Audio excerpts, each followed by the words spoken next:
In the previous lecture, I have shown that how the signed ranks, that is the ranks of absolute values or the modulus of xi's can be used to create a test for the non-parametric location problems.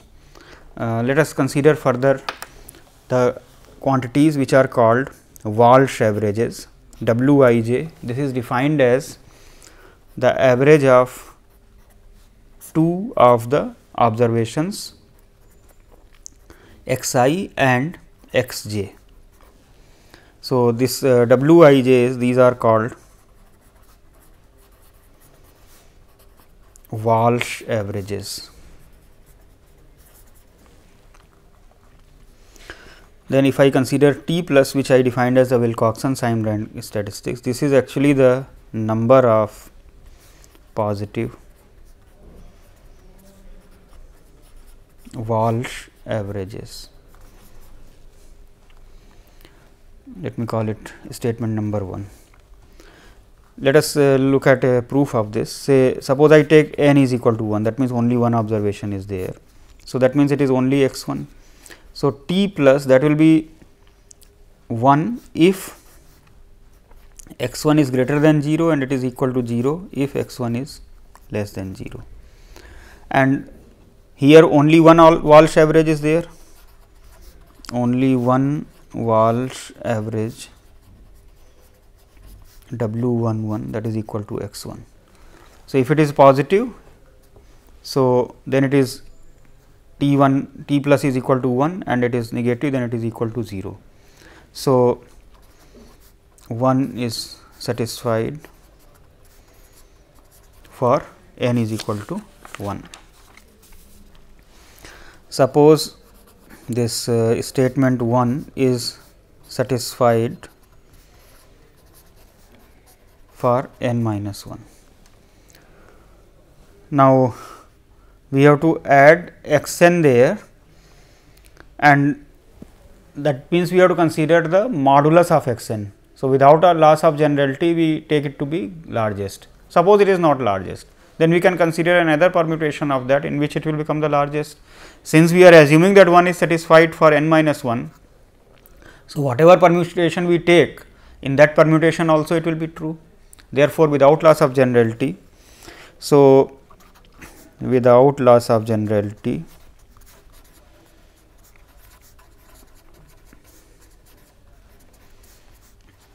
we take modulus of x n to be the largest. So, now let us consider T n plus 1. So, I have put subscript here just to denote that it is based on n observations. So, it is T n minus 1 plus if x n is negative, because that will not add to the T plus. T plus is the sum of the ranks of the positive one. So, if it is negative, then it will not add, and if it is plus, then since it is I am assuming to be the largest, its rank is n. So, that will be added here. Now, what are the new Walsh averages? When I am adding nth observation, then the new Walsh averages that will be coming, the new Walsh averages obtained after adding x n, they are x 1 plus x n by 2, that is W 1 n, W 2 n, that is equal to x 2 plus x n by 2 and so on. W n minus 1 n, that is x n minus 1 plus x n by 2, and W n n, that is x n. Now, if x n is less than 0, I have assumed that modulus x n is the largest, that means in absolute value it is the largest. So, if this largest absolute value, if it is negative, then whatever be x 1, x 2, x n minus 1, ultimately they will make it negative. So, W 1 n, it will become, all of them will become, and of course, W n n is negative. So, the number of positive Walsh averages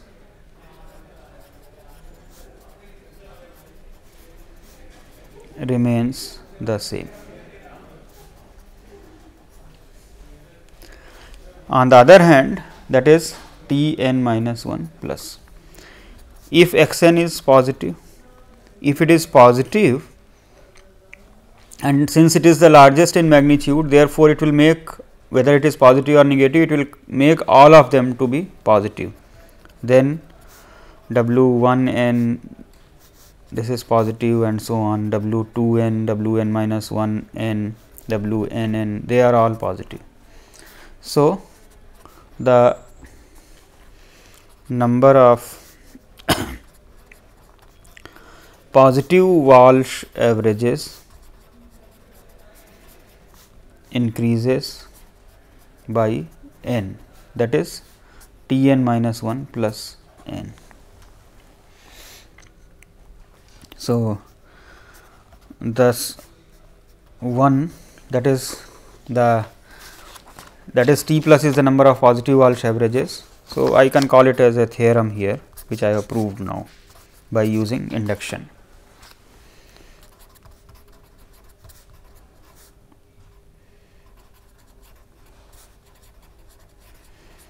By mathematical induction, this result is true all the time. Now, based on this, let us define the indicator function. D I j is equal to 1 if Walsh average is positive, it is equal to 0 if Walsh average is negative. Of course, equal to 0 we do not have to consider, because of the assumption of the continuity of the random variables. The probability of W I j is equal to 0 will be 0. So, then T plus is the number of positive Walsh averages, and that is actually equal to double summation d I j, I is equal to 1 to, well, I less than or equal to j, 1 less than or equal to I less than or equal to j less than or equal to n, I can write here. If I consider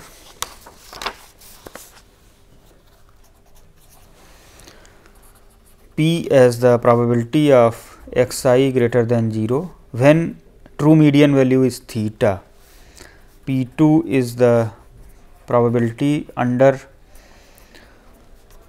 the true median value theta of x I plus x j being positive. Okay. So, I call these values P 1, P 2.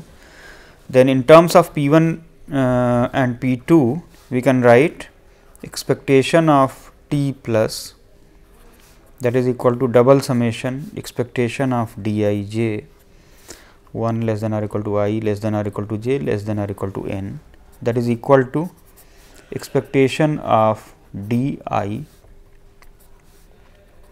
that means for the ones which are j is equal to I, and then those terms for which it is less. So, this is equal to sigma probability of x I greater than 0 under theta, and in the second one it is equal to probability of x I plus x j greater than 0, because actually I have defined in terms of directly the value 1 and 0 only for positive and negative. Therefore, this is simply this. So, it is actually becoming n times P 1 plus n into n minus 1 by 2 P 2. So, under the alternative, that means if median is any other value theta, then the expectation of T plus will be in terms of this. Similarly, if we look at the variance of this, so for variance we need the expectation of this square. So, that is expectation of double summation d I j whole square. Now, this you can write as expectation of summation d I I plus summation d I j. So, this is I is equal to 1 to n, and here I less than j.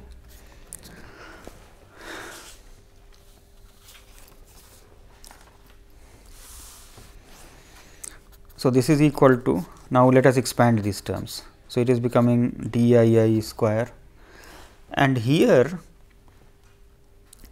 what are the terms that we will be getting? See, all of the terms will be coming here, and then there will be a cross product also. So, we can express it like this: the terms for which, so basically square of all the terms will be coming here, because square of this and square of this. So, I can put double summation I less than or equal to j, and this I can make I j here. Now, cross product terms will be of two types. One is from here and one is from here. In this one you can consider I and j kind of terms here. Here you can see that the terms will be I j and maybe, well, first one may be same. So, I k, then there can be term in which second is the common, and then there can be one which is all are same, all are different. So, we can put it like this: I less than or equal to j less than k, d I j d I k, then plus we can write r less than, sorry, I less than k less than or equal to j d I j d k j, and then we can also write 2 times I less than j, k less than l, I less than k, d I j d k l. So, these many terms will be coming when I square add this.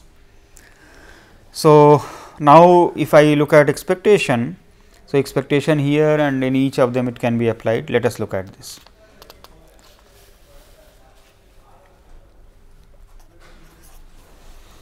So, this expectation is equal to n times expectation of say d I square plus n into n minus 1 by 2 expectation of d I j square plus, here of course I is less than j, plus twice n into n minus 1 by 2 expectation of d I d I k, where I is less than k. Of course, all of them are under the assumption that the median is theta, plus twice n into n minus 1 into n minus 2, 3 into 2 expectation of d I j d k j. This is for I less than j less than k, twice n into n minus 1 into n minus 2 into n minus 3 by 4 into 3 into t to expectation of d I j d k l. Here I is less than j, k is less than l, and I is less than k. So, if we combine all these terms, here now some additional probabilities will be coming. Earlier I defined P 1 and P 2, okay. But now, because this one will involve some joint probabilities, let me write it here. If I define say P 3 is equal to probability of say x I plus x j greater than 0 as well as x I greater than 0. Similarly, if I define P 4 is equal to probability of x 1 plus x I plus x j greater than 0, x I plus x k greater than 0. So, this term is then becoming n times P 1 plus n into n minus 1 by 2 P 2 plus n into n minus 1 P 3 n into n minus 1 into n minus 2 by 3 P 4 plus n into n minus 1 into n minus 2 and 2 n minus 3 by 12 P 2 square. So, once we have the expectation of t plus square, expectation t plus is already there. So, we have the expression for the variance of t plus also. So, that is basically this term minus expectation theta t plus whole square. So, I am not writing the full expression here, it is simply the repetition. So, in case the median value is some theta, then also we have been able to derive the probability in the moments etcetera of the t plus here. If you look at the nature of this statistic that we have used here,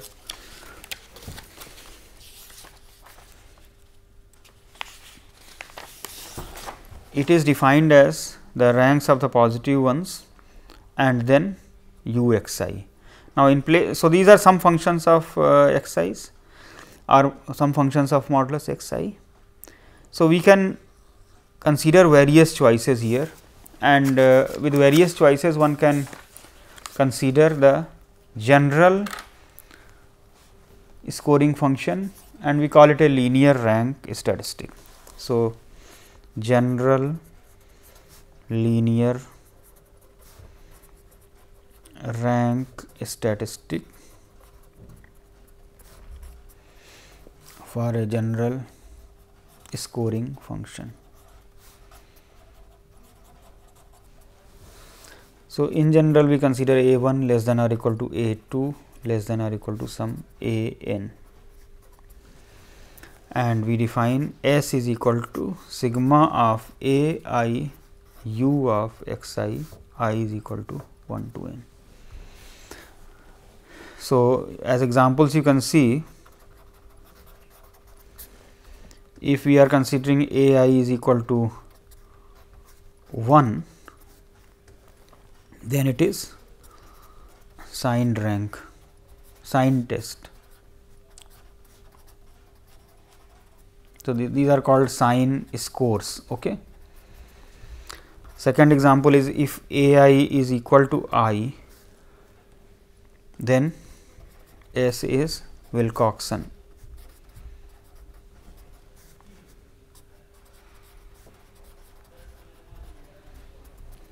Where, so these are called then Wilcoxon scores. Okay. So, this actually this a i's are called score function.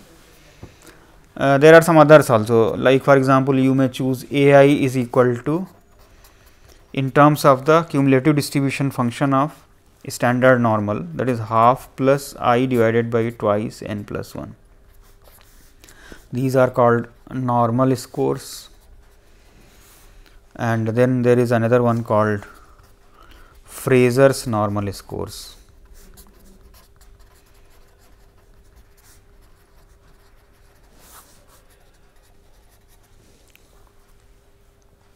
Where this Z I is actually the ith order statistic among modulus of Z 1, modulus Z 2, modulus Z n, where Z i's are IID normal 0 1. So, if I consider a random sample from a standard normal distribution and I consider the absolute values, then the relative position of modulus Z I, that is the ith order statistics. Then based on that, if I define this, then it is called Fraser normal scores. Since the null distribution of u x I is known, therefore, we can look at the mean, variance etcetera of S in the general sense here.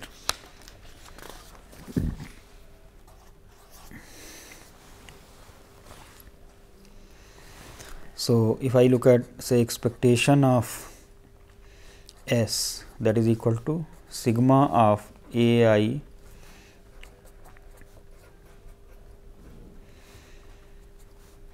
that is half. So, it is sigma of a I is equal to 1 to n.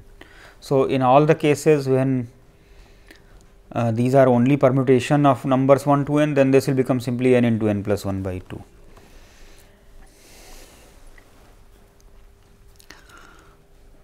For example, in the Wilcoxon score it was like this.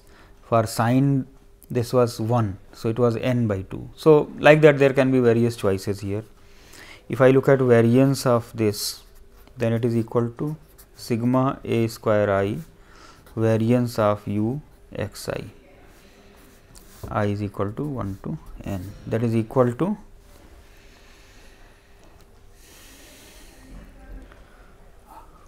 so half minus half square, that is 1 by 4. So, it is 1 by 4 sigma of a square I is equal to 1 to n. So, this S that is equal to sigma a of r I plus u of x I can be written as sigma a j u x I j. Based on this, if I consider the expectation of S etcetera, then what I will get?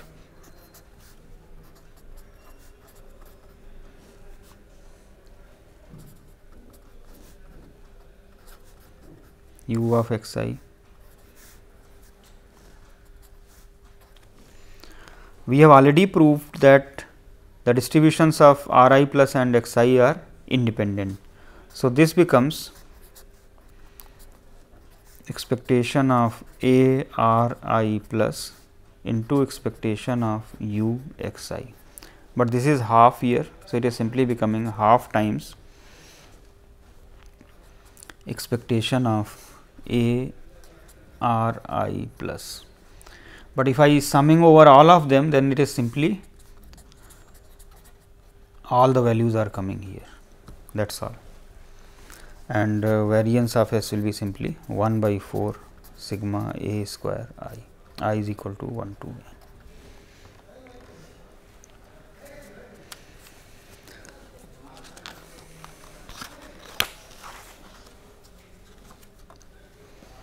So, in general we can prove the following theorem, that the distribution of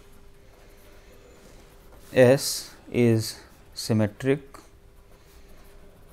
under H naught.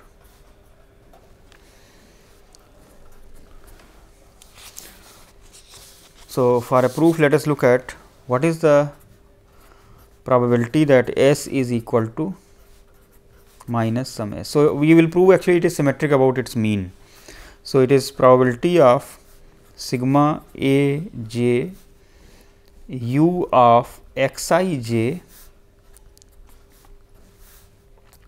expectation S we have already calculated. So, it is simply minus S here. Since the distribution of u x I j and 1 minus u x I j is the same, because what is u x I j? U x I j takes value 1 with probability half and 0 with probability half when the null hypothesis is true, that is when the median is assumed to be 0. If that is so, then if I look at 1 minus u x I j, that is also having the same distribution, because that is also taking values 0 and 1 only, each with probability half. So, in this statement I can replace 1 minus u x I j, that is half sigma a I minus S. Now, this term you take to the other side. So, you are getting it is equal to P naught sigma a j u of x I j, j is equal to 1 to n is equal to half times sigma a I plus S, that is probability of S is equal to expectation S minus plus S. So, the distribution of S is, it is symmetric about expectation of S.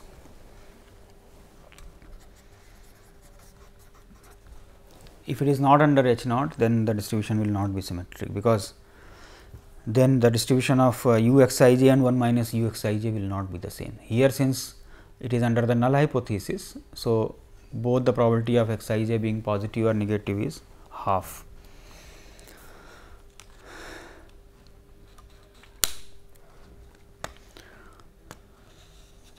Now, this part you can see this is a general theory, because I am not assuming a particular form of S here. General, I am writing general scores A I is there.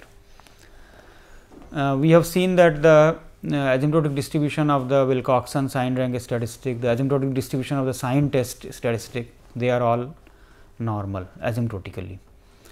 There we were able to do the exact calculation. So, here it is in the terms of AIs. If we impose certain condition on these scores, that AI is etcetera, then here also we can obtain the asymptotic distribution to be the normal. So, we impose some condition, these are called Noether's conditions, named after Amy Noether. So, let us define this Noether's condition.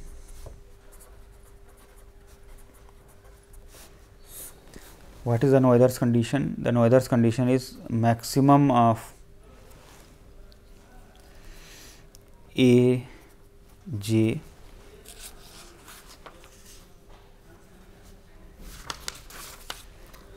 square for 1 less than or equal to j less than or equal to n divided by sigma A square j is equal to 1 to n. This goes to 0 as n tends to infinity.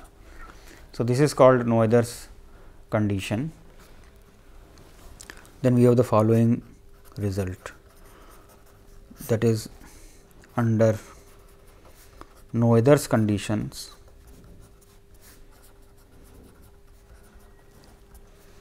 the distribution of S minus expectation S under H naught divided by square root variance of S, this converges to standard normal as n tends to infinity. Now, you see here the expression for the general linear rank statistic I have written in terms of summation here. So, if we use this Lyapunov central limit theorem, we can do that thing. So, let us apply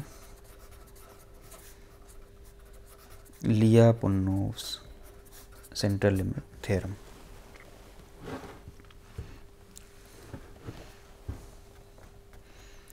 What are the expressions here? The value of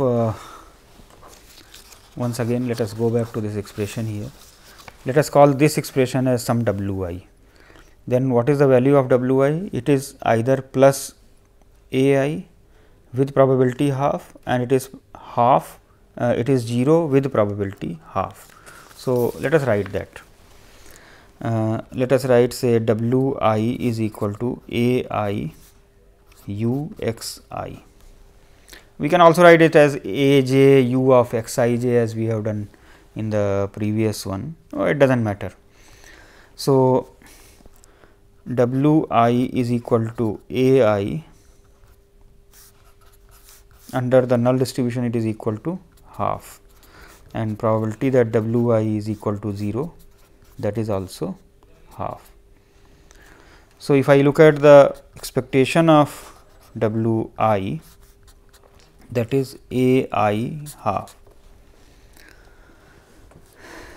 and therefore, if I look at the, I call it mu I, then it is equal to half sigma of A I. Now, let us look at the second one, sigma square. So, that will be equal to half of A square I minus 1 by 4 A square I, that is equal to 1 by 4 A square I. So, sigma square, then that is becoming equal to 1 by 4 sigma of A square I is equal to 1 to n. Okay. We also need the third central moment here. So, the third central moment here will become equal to W I minus A I by 2 cube. So, when it is equal to A I, it is simply becoming A I cube by 8, and then you are dividing by 2, so it is becoming by 16. Then when w I is 0, then it is becoming again a I cube by 8, then half. So, a I cube by 16, that is equal to a I cube by 8. So, rho cube is equal to sigma of a cube I 1 by 8, I is equal to 1 to n.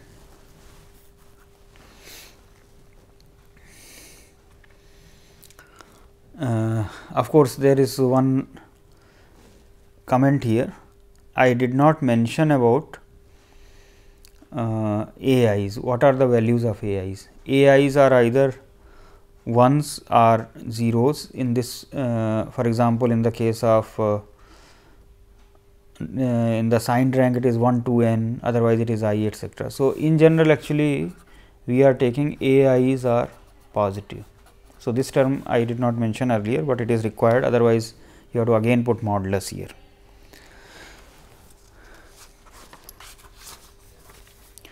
So, we have to consider rho by sigma. It is more convenient if I take the power 6 here. So, it will become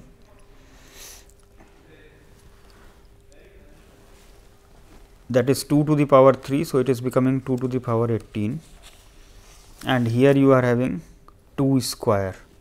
So, that will become 2 to the power 12. So, some coefficient times, so some constant times you will get sigma of a cube I whole square divided by sigma a square I whole cube. Now, this term we separate out, this is less than or equal to, in one of them I put maximum here. Okay. So, this is less than or equal to maximum of a square j for 1 less than or equal to j less than or equal to n.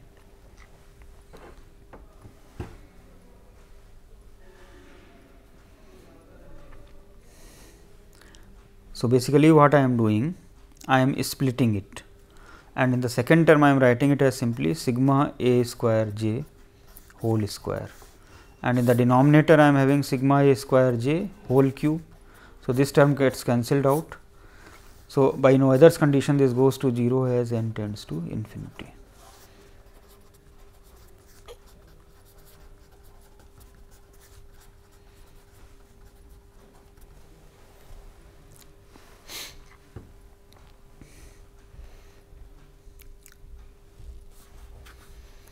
So, S minus expectation S divided by square root of variance of S,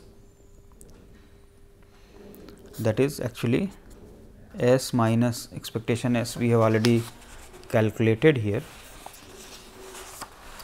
that is half sigma a I divided by square root 1 by 4 sigma of a square I.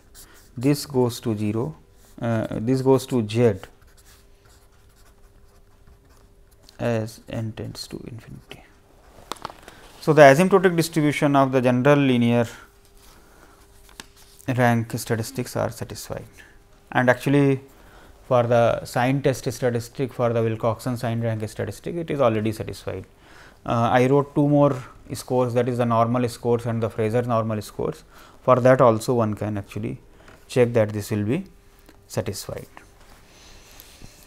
Now, the procedure that I have developed for single sample problem, in some cases they can be also extended to 2 sample problems. For example, if we consider bivariate and we still want to compare the locations of both of them, then we can take the differences. Now, based on the differences, if you look at the distribution of that and we define this ranks of that differences, then this test statistic will again work here. So, let us consider these extensions to various other cases. We can also look at some confidence interval procedures, etcetera.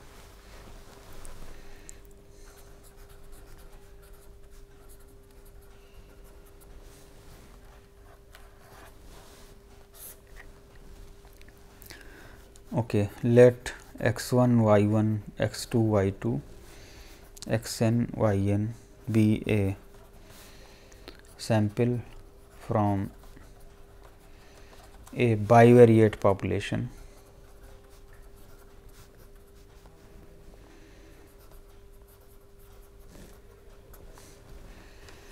and we want to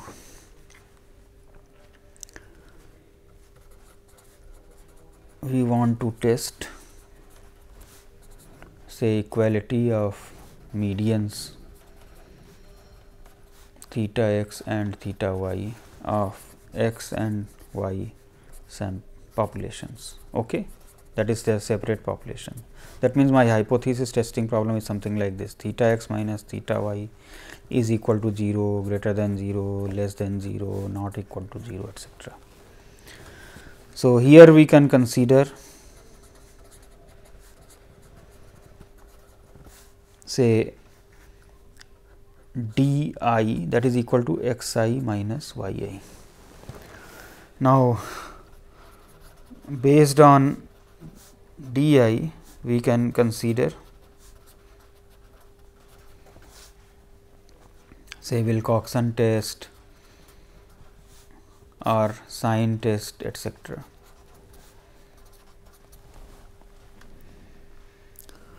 Another application is to look at the confidence interval. We can also construct confidence intervals.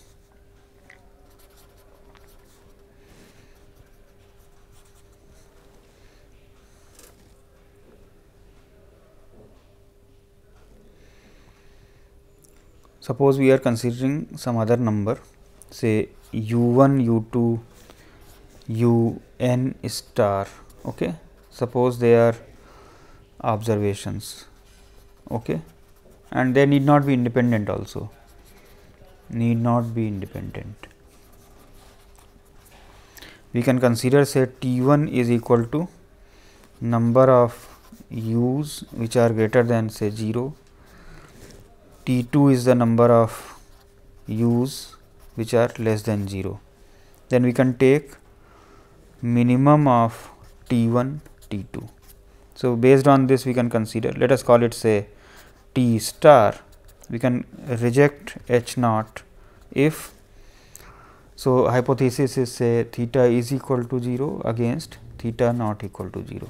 We can reject this if T star is say less than or equal to some C, where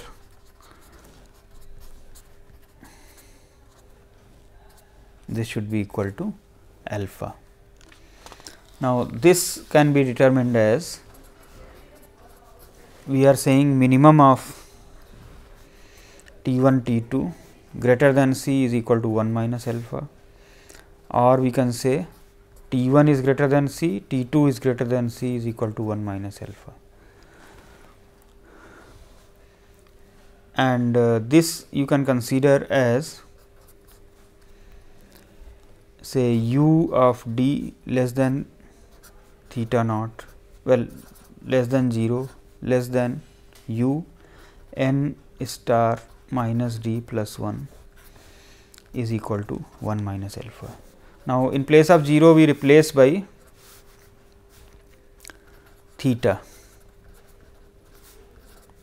then this is becoming u d less than theta less than u n star minus d plus 1 is equal to 1 minus alpha. So, we are getting that u d to u n star minus d plus 1, this is 100 1 minus alpha percent confidence interval for theta.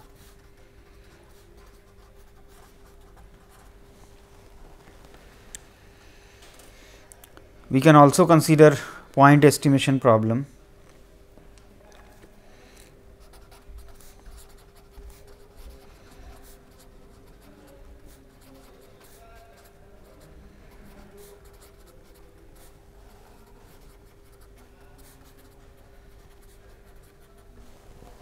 So, let us consider say Z1, Z2, Zn be a random sample from a location parameter distribution f x minus theta and symmetric about theta.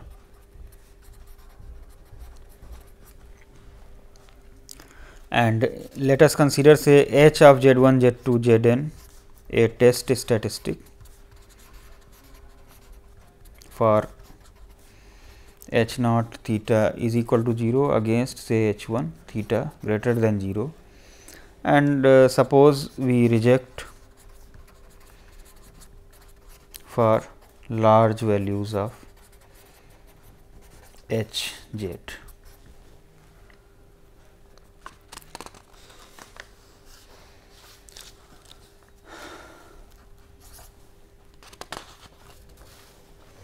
Then this, you look at this, h satisfies the following conditions.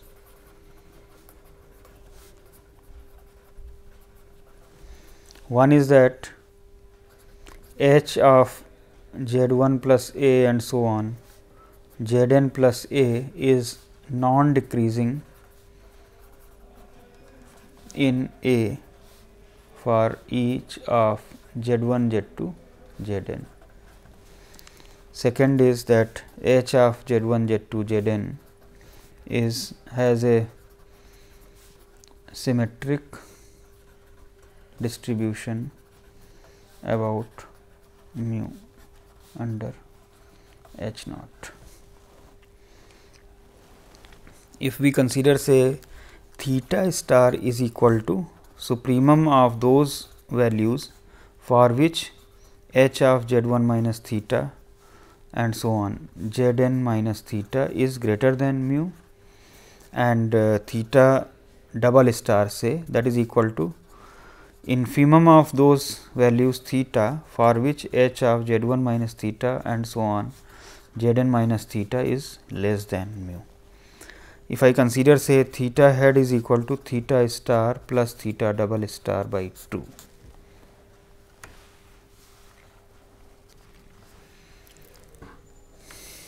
For sign test, for example, here h of z 1 z 2 z n is the number of z i's which are positive, then h is symmetric about n by 2. So, here theta star will then become equal to supremum of theta sigma of u x I minus theta greater than n by 2, I is equal to 1 to n. That will give me theta star is equal to x n plus 1 by 2 if n is odd.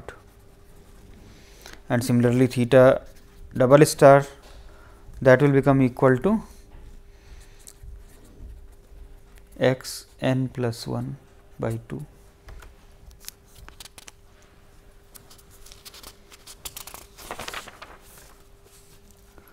So, what we are getting that theta head is equal to x n plus 1 by 2 as the estimator of the median theta. So, basically we are getting a sample median as the estimator of the population median. If n is even, then if you calculate these quantities theta lower upper star, that will become equal to x n by 2, and theta double star, this will become equal to x n by 2 plus 1. So, theta head is then again sample median. Thus, we obtain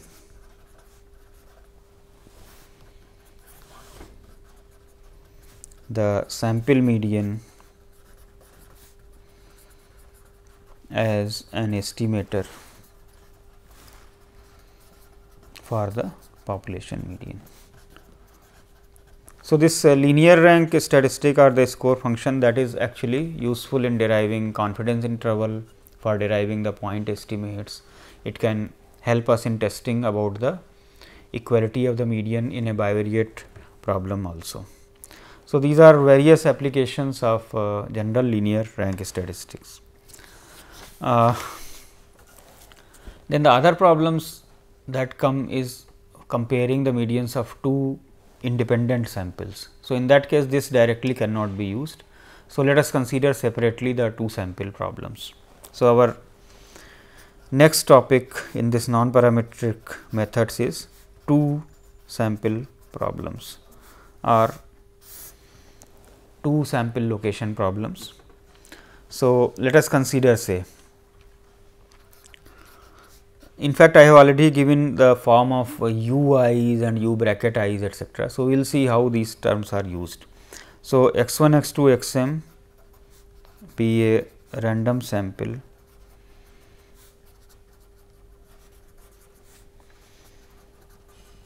from a continuous population with CDF, say f x and y 1 y 2 y n be an independent random sample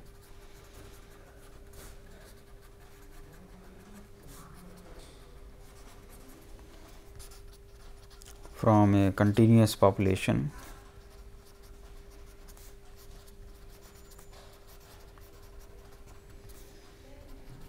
with CDF g y y. Suppose this x's, so we are already assuming that they are independent, and in general we want to test, say, f x is equal to g x for all x against not equal for some x. So, this is a general problem of equality of the two distributions, but in particular we can consider location equality problems, inequality problems, scale equality inequality problems and general alternatives. Let us consider, say, location problems here.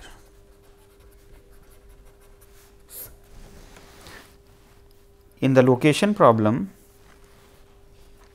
we consider h naught as that f x is equal to g x for all x, and in h 1 g y is a location shift of f for all x for some theta.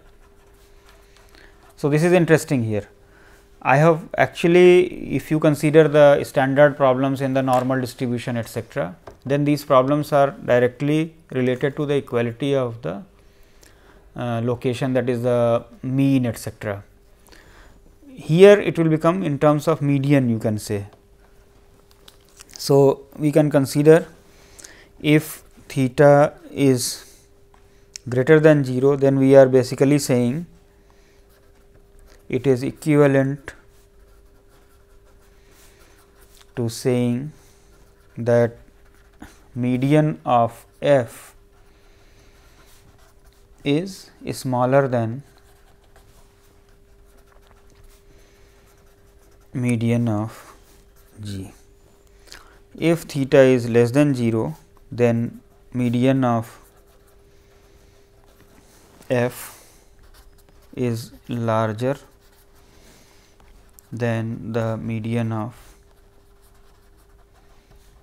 g.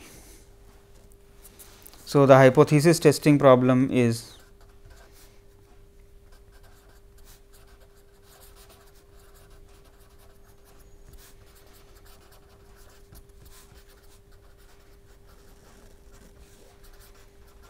this is equivalent to testing h naught theta is equal to 0 against h 1 either theta greater than 0 or theta less than 0 or theta not equal to 0. These are the alternatives actually. So, as you can see that it has come down to the original type of problem here. Now, we will introduce a test statistic, it is called Mann-Whitney-Wilcoxon test. When the null hypothesis is true, then basically we are saying that two distributions are same, and then this x1, x2, xm and y1, y2, yn, this can be actually considered as one sample. And if it is one sample, then all the arrangements of this x1, x2, xm, y1, y2, yn among the numbers 1 to m plus n, they will be equally likely. So, if I consider the probability of any arrangement of m x's among m plus n observations, then it will be 1 by m plus n c m or 1 by m plus n c n. So, we utilize this concept here. Basically, we consider counting of how many yj's are less than xi's, how many yj's are greater than xi's, etc. Actually, that will directly give us a hint of this testing problem. You can see that in the case of parametric inference, we look at the means of the observations. Since here, if I look at the means of the observations, etc., the distribution will be extremely complicated, because we do not know actually what is the form of f and what is the form of g. Therefore, we have to do, or we have to actually work with the numbers only, that is the ranks or the how many of them are positive, negative, how many of them are greater than the other one, because the probabilities can be calculated in terms of capital F and capital G, but we cannot calculate expectations and other quantities if we do not have the, basically we cannot find out the distribution of the sums of the observations or the means of the observations. So, that is the difference between actually the methods of the parametric inference and the non-parametric inference. In the parametric inference, we directly go down to the sufficient statistics, we check whether it is complete or not, and then we base our inferences on that. In the case of non-parametric, that is not possible, and therefore, we work with the order statistics, we work with the signs of the things, we work with the ranks. So, under H naught, we observe that under H naught any arrangement of m x's and n y's are equally likely. So, probability of any arrangement is 1 by m plus n c m, which is also equal to 1 by m plus c n.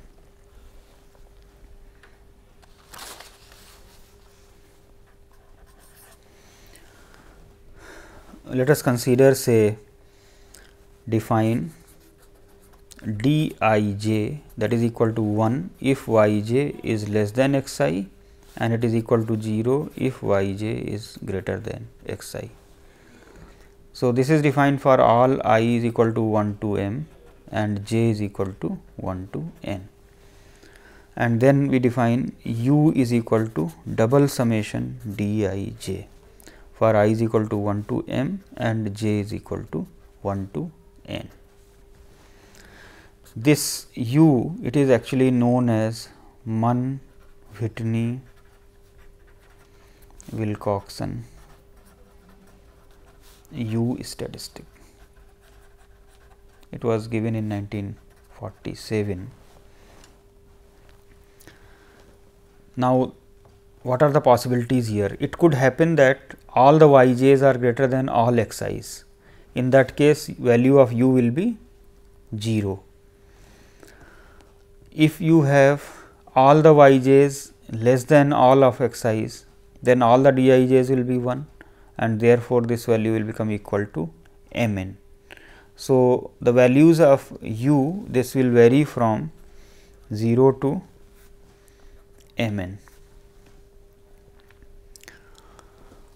and therefore, it will test the departure from the equality of the median. So, for example, if more of the y j's are less than x i's, then that means d I j is higher value, that means the median of y's is less than the median of x's, and that is equivalent to saying that median of g is smaller than the median of this one, then it is actually equivalent to theta less than 0.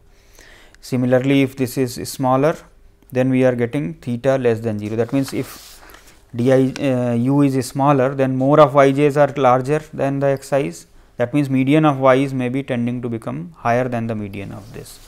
If that is so, then you will get theta greater than 0. So, this hypothesis will be true, and similarly for either very large or very small, you will have theta not equal to 0. So, all the three cases will be actually satisfied here. So, this statistic u tests the departure from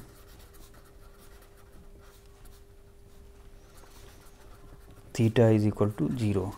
If u is large, then median of y's will be larger than median of g will be larger than median of f, that is theta is less than 0.